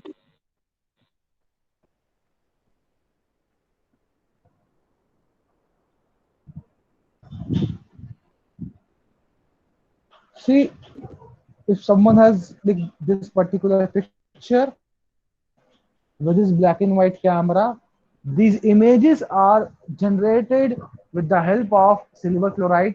जैसे ही कैमरे का flash खुलता है ना, वो light आपने देखा होगा पहले के टाइम पे ना, वो फ्लैश लाइट होती थी और शटर होता था कैमरे के ऊपर। वो जैसे ही आप क्लिक कैमरा ऑन करते थे, वो शटर हट जाता था, और जैसे ही आप क्लिक करते थे एकदम लाइट सी निकलती थी फोटो की। और दरअसल उसके कारण बहुत सारा लाइट उस कैमरे के लेंस के थ्रू अंदर जाता था। अंदर जो आपके नेगेटिव्स होते थे उसके ऊपर सिल्वर क्लोराइड की कोटिंग होती थी। समझ रहे हो? Hello? Yes sir. Yes. Silver chloride की कोटिंग होती थी आपके जो नेगेटिव्स आते थे, नेगेटिव फिल्म्स। नेगेटिव फिल्म्स मतलब एक बड़ा रील होती थी, आप सभी ने कभी देखा ही होगा, कोडेक के आते थे, रील्स वगैरह होते थे, बचपन में देखा होगा आप सभी ने। तो उन नेगेटिव्स के ऊपर इसकी कोटिंग होती है, और जैसे ही वो लाइट उस पर एक्सपोज होता है, it start decomposing and form silver. और वो सिल्वर्स इस तरह से अरेंज होते हैं कि वो पिक्चर्स की इमेज उस पर जनरेट हो जाती है। And this is one of the example of that particular image. आप देख सकते हो किस तरह से सिल्वर का यूज करके ब्लैक एंड व्हाइट फोटोग्राफी को बनाया गया है। सर तो वो रील जो होती थी वो कॉस्ट एफिशिएंट होती थी कि नहीं, क्योंकि फिर उसपे सिल्वर का यूज हो रहा है तो? अगर आप अपने पेरेंट्स से बात करें तो आपको मालूम पड़ेगा कि वो 100 रुपए की एक रील आती थी, और उसके अंदर 20-25 फोटो ही आप खींच सकते थे। इसको बहुत अच्छी ओके। कहानी भी है कि जब डिजिटल कैमराज आए तो कोडेक ने उसको बनाने से मना कर दिया डिजिटल कैमराज को, क्योंकि कोडेक का ये मानना था कि अगर लोगों के पास डिजिटल कैमरा आ गया तो इनके रील्स कौन खरीदेगा। Yes, but sir. Innovation technology never dies, and digital cameras आए, कोडेक लेके नहीं आया तो कोई और लेकर के आया। Yes, sir. ठीक है? हेलो, बोलो बेटा क्या हुआ? Yeah. No, sir. I hope आप सभी को डीकम्पोजिशन रिएक्शन समझ में आई। Yes, sir. all right. Yes, sir. Yes, आगे sir. बढ़ते Yes, हैं। sir. स्क्रीनशॉट लेना चाहिए, ले सकते हैं आप इन इक्वेशंस का। ले लीजिए। ले लिया? Yes, sir. चलिए Yes. अब हम बात करते हैं रिएक्टिविटी सीरीज की।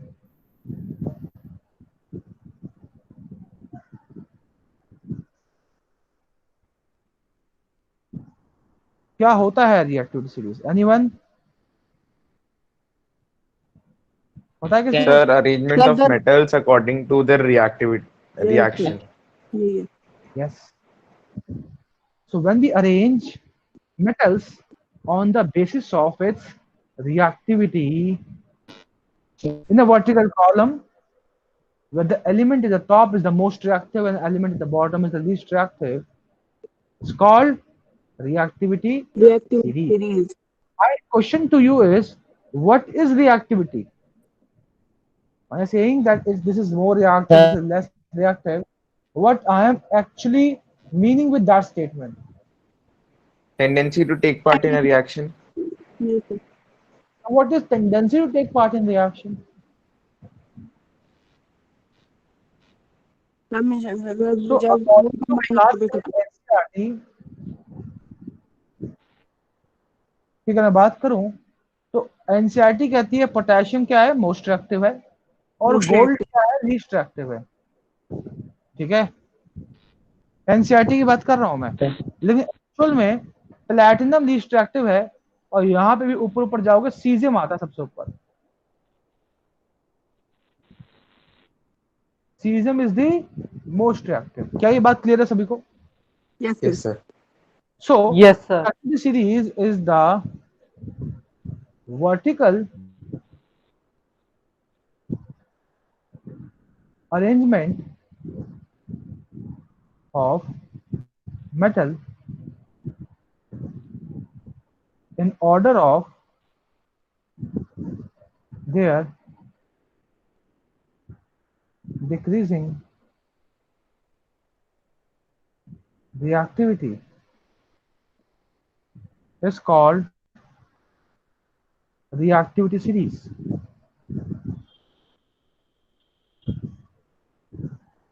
Now what is decreasing reactivity है? Reactivity means, देखो आप क्या पढ़ रहे हो, मेटल, मेटल्स की रिएक्टिविटी तय होती है टेंडेंसी टू लूज इलेक्ट्रॉन से। ध्यान रखना, जब कोई एक मेटल, ध्यान सुनिएगा, कोई एक मेटल कितना इजीली इलेक्ट्रॉन लूज कर सकता है वो तय करता है कि वो मेटल कितना रिएक्टिव होगा। अगर कोई मेटल बहुत ही इजीली इलेक्ट्रॉन लूज कर सकता है तो वो बहुत ज्यादा रिएक्टिव है। अगर वो मेटल बहुत दिक्कत से इलेक्ट्रॉन लूज करेगा, बहुत एनर्जी देनी पड़ेगी, तो वो लीस्ट रिएक्टिव है। समझ में आया? Yes sir. यहाँ पे आप देख सकते हैं कार्बन को रेफरेंस लिया गया है। एग्जाम में क्वेश्चन आ जाता है कि हाइड्रोजन क्यों लिया, क्योंकि हाइड्रोजन भी मेटल्स की तरह इलेक्ट्रॉन लूज कर सकता है। देखो कार्बन जनरली नहीं होता, इसने ले रखा है, कार्बन को हम इसमें नहीं रखते हैं। कार्बन को हम जब रखते हैं जब मेटलर्जी पढ़ते हैं, थर्ड चैप्टर में आएगा वो, उसने वो वही रिएक्टिविटी सीरीज ले रखी है। तो हालांकि जब आप रिएक्टिविटी सीरीज बनाते हो तो कार्बन नहीं होता, लेकिन हाइड्रोजन होता है। हाइड्रोजन को हम इसलिए रखते हैं क्योंकि हाइड्रोजन बताता है कि उससे ऊपर जो है वो उससे ज्यादा रिएक्टिव है, उससे नीचे जो है उससे कम रिएक्टिव है। और हाइड्रोजन को हम इसलिए रख रहे हैं क्योंकि हाइड्रोजन भी मेटल से तो इलेक्ट्रॉन लूज कर सकता है। तो आया समझ में? यस सर, क्या? यस सर, आगे। ओके, नाउ अब मैं रिएक्टिविटी सीरीज क्या क्यों समझा रहा हूँ, मैं आपको बताना चाहता हूँ। पोटेशियम जो है वो ज्यादा रिएक्टिव है किससे? सोडियम से। सोडियम ज्यादा रिएक्टिव है कैल्शियम से। कैल्शियम ज्यादा रिएक्टिव है मैग्नीशियम से। मैग्नीशियम ज्यादा रिएक्टिव है एल्यूमिनियम से। एल्यूमिनियम ज्यादा रिएक्टिव है जिंक से। ये इससे ज्यादा रिएक्टिव, इससे ज्यादा रिएक्टिव, इससे ज्यादा रिएक्टिव, इससे ज्यादा रिएक्टिव, इन सो ऑन। आप समझ गए होंगे। तो जब मैं बोल रहा हूँ ना मैं कि इससे ज्यादा रिएक्टिव, इसका मतलब ये है, क्या है मतलब समझेंगे। पहले मैं एक छोटा सा एग्जांपल लेता हूँ, आपसे पूछता हूँ आप सभी से कि आप में से जब एक जमाना होता था जब आप लोग स्कूल जाते थे, तो उस टाइम पे जब जो बच्चे स्कूल बस से या वैन से स्कूल जाते थे तो वो क्या करते थे, छोटे बच्चों को जो खिड़की वाली सीटें बैठे होते हैं उन्हें हटा दिया करते थे सीट से। Am I right? Yes sir. Yes sir. क्या ये काम किया है कभी आप लोगों ने? No sir. मैंने तो बहुत मैंने तो ये बहुत काम किया। छोटे छोटे बच्चे जो खिड़की सीट पकड़ लेते थे उनको मैं साइड करके उस सीट पे बैठा करता था। तो दरअसल होता क्या है कि आप एक कमजोर को हटा करके उसकी जगह ले सकते हो। M I right? Yes sir. ठीक है? आपको पता है वो बच्चा इतना फिजिकली स्ट्रांग नहीं है फर्स्ट सेकंड का, तो आप उसको आराम से बहला फुसला के या ताकत से उसको हटा दे सकते हो, उसकी सीटें बैठ सकते हो। अब इमेजिन करो कोई 12th का बच्चा हो या स्कूल की मैम बैठी हो उसी बस में, या आपको कोई पीटी, आपका जो पीटी टीचर है वो बैठा हो, तो क्या उसे हटा पाओगे? तो उसे नहीं हटा पाएंगे। है ना? तो आपको मालूम है कि वो आपसे ज्यादा ताकतवर है, वो आपको हटा देगा, आप उसे क्या हटाओगे? ऐसा ही होता भी होगा, कभी ना कभी स्कूल बस में पिकनिक गए होंगे एक जमाने में, यस सर। है ना? अब तो बीते हुए पल हो चुके हैं बेटा, अगले 2 साल तक कोरोना कहीं नहीं जा रहा है। ठीक है? तो yes sir. Corona is a part of life. Hope we get the medicine as soon as possible, but trust me, we are not going to our life is not going to normalize in a year or two, because according to WHO, which is not so trustworthy, they said कि 2 साल लगेंगे corona को जाने में। But initial days में वो ये कह रहे थे कि कोरोना कुछ है ही नहीं, ह्यूमन टू ह्यूमन ट्रांसमिशन ही नहीं होता इसका। तो somewhere WHO is very much responsible for the spreading of this disease. However, we cannot do anything because we know we are common people. So we were discussing about reactivity series, and I told you that when you arrange elements or metals in the order of decreasing reactivity, where reactivity here is a tendency to lose electron, that particular series of particular column arrangement is called reactivity series. Why do we need this? You will see in displacement reaction. Yes sir. Yes sir. Yes sir. See, there's a purpose of discussing anything. So when I am discussing reactivity series, you will find the purpose. And now your purpose is coming right now. And you can say in displacement,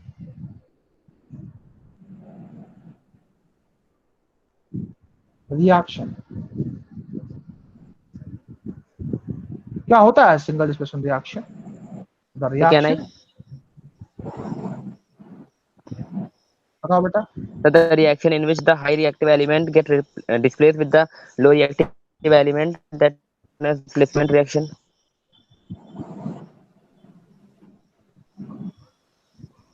Absolutely right.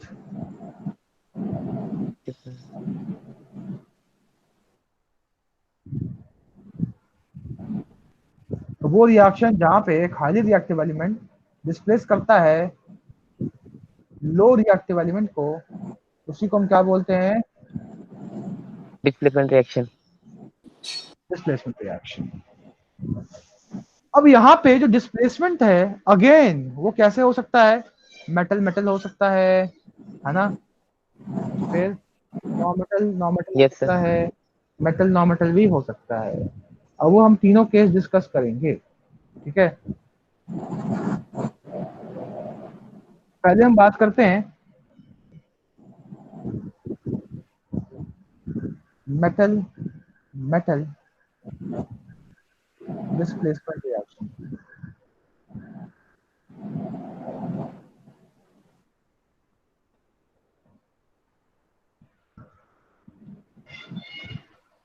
देखते हैं यहाँ पे क्या करने वाला है, एक ज्यादा रिएक्टिव मेटल एक लेस रिएक्टिव मेटल को हटा देगा। ये आपका कॉपर सल्फेट है, ये जिंक। अगर आपने कॉपर सल्फेट की रिएक्शन जिंक से कराई तो आपको मिलता है zinc sulphate plus copper. Zinc sulfur plus. क्या बेटा? This is blue in colour. No, sir. क्या बेटा? कुछ क्या नहीं बोल sir. रहा है? He is saying no, sir. ये रिएक्शन नहीं होगी, ये कह रहा है। No, I am saying that nothing. अगर आप यहाँ देखें तो अब सवाल उठता है क्या ये जिंक कॉपर को उसके सॉल्यूशन से हटा सकता है? देखे इसका जवाब कहाँ मिलेगा? ये मिलेगा Activity series में। हाँ। अब आप देखें यहाँ पे कि क्या जिंक कॉपर को हटा सकता है? क्या जिंक हटा ज्यादा सकता है रिएक्टिव है सर। कॉपर से? Yes, sir. Yes, sir. हटा सकता है सर। यदि कॉपर को जिंक हटा सकता है, answer is with the yes, it can displace copper from its solution. Sir, हाँ बोलो। sir, can I suggest an easy way to learn the reactivity series? बोलो क्या इजी? सोमाली आलू। Sir, please stop calling me a zebra. Instead, try learning how copper saves gold.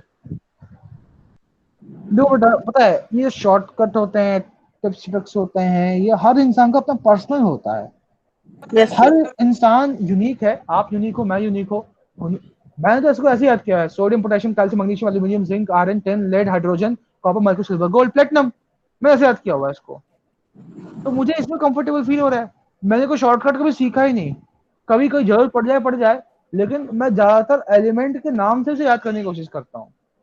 मेरी habit वो है।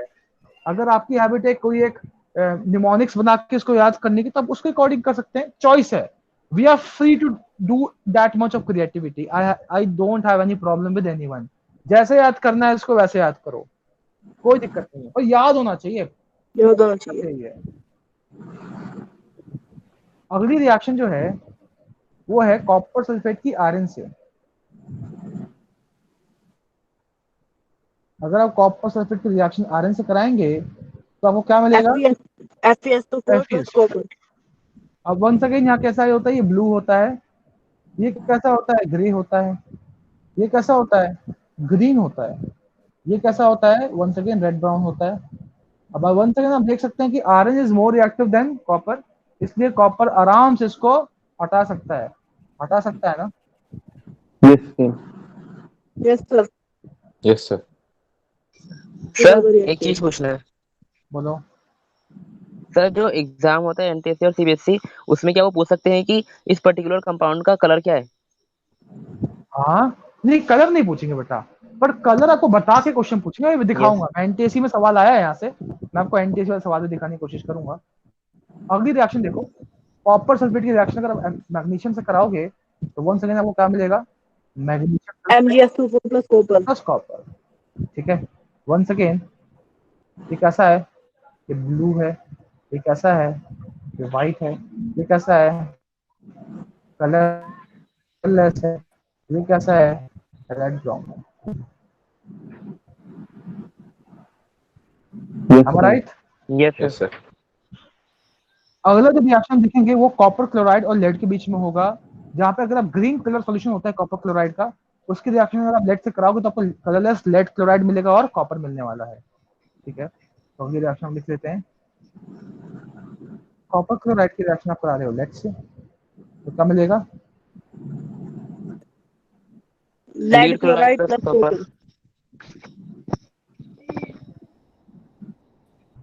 Sir मतलब copper chloride solution copper के अलग salts का एक एक्सेप्शन है कलर के केस में। मैं समझा नहीं आपका सवाल, फिर से बोलो। सर जैसे कॉपर के सारे सॉल्ट्स मतलब ब्लू होते हैं, मतलब ये एक्सेप्शन है ना कॉपर क्लोराइड, क्योंकि ग्रीन इन कलर होता है। हाँ, मेरा देखो डिपेंड करता है ना कि अनायनिक पार्ट कौन सा है। अनायनिक पार्ट जैसे चेंज होते जाएगा वैसे वैसे कलर उसका चेंज हो सकता है, जैसे कॉपर कलरलेस होता है। ठीक है, okay sir. it depends on the substance which you are studying.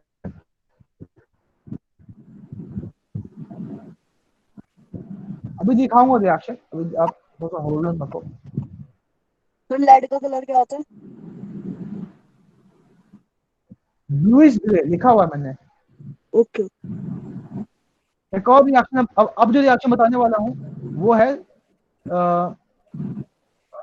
Silver nitrate और कॉपर के बीच में रिएक्शन। ये एनटीएससी में आया हुआ है। सिल्वर नाइट्रेट तो कलरलेस होता है, इसकी रिएक्शन अगर आप कॉपर से कराओगे तो वो क्या मिलेगा, कॉपर नाइट्रेट मिलेगा जो कि कॉपर ब्लू होता नाइट्रेट है। Plus Ag. बस ये एनटीएससी में आया सवाल,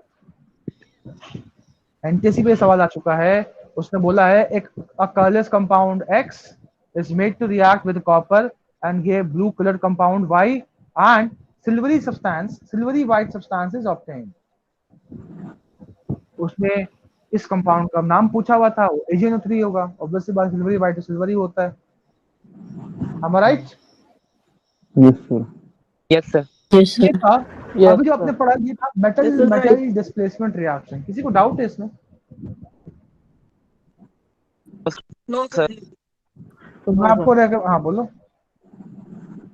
क्या कह रहे हो, बोलो। You want to say something? आप जिसने भी स्क्रीनशॉट नहीं लिया है वो स्क्रीनशॉट ले सकता है इसका। हो गया सर। ले लिया सर। ले लिया था screenshot. That's good. So this is it. आज की क्लास यहीं तक रखेंगे। अब आप डाउट पूछिए अपने, जो भी डाउट है आपके।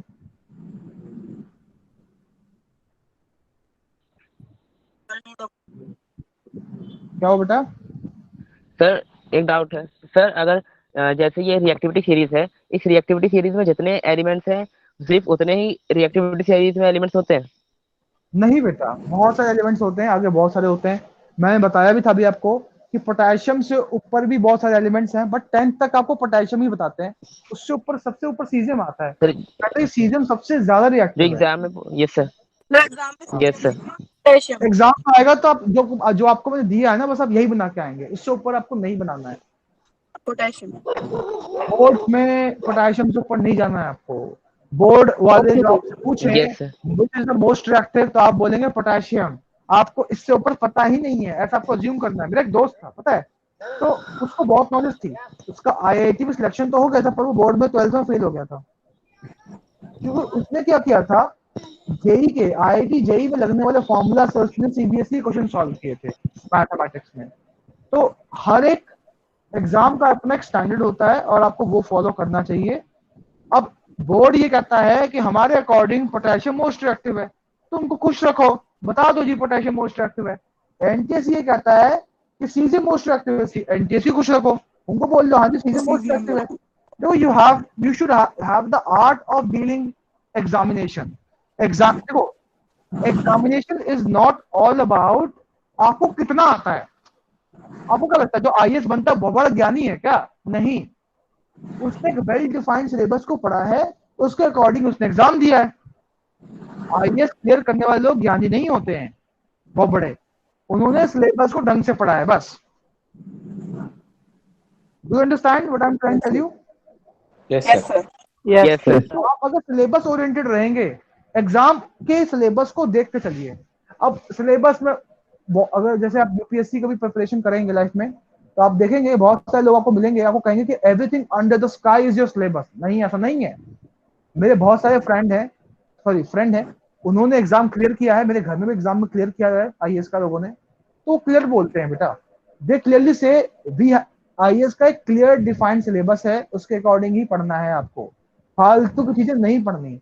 और जो बच्चे फालतू चीजें पढ़ते हैं वो ही बाद में अफवाह फैलाते हैं कि आईएएस बहुत कठिन एग्जाम है, बट ऐसा कुछ नहीं है। अगर आप तरीके से पढ़ोगे तो आप आईएएस एग्जाम भी क्लियर कर सकते हो। मेरा एक फ्रेंड है, वो शारदा यूनिवर्सिटी से पास आउट है, 64% थी उसकी शारदा यूनिवर्सिटी में बीटेक में, और उसने आईएएस एग्जाम क्लियर किया था। तो it is all about focus, hard work, exam oriented hard work.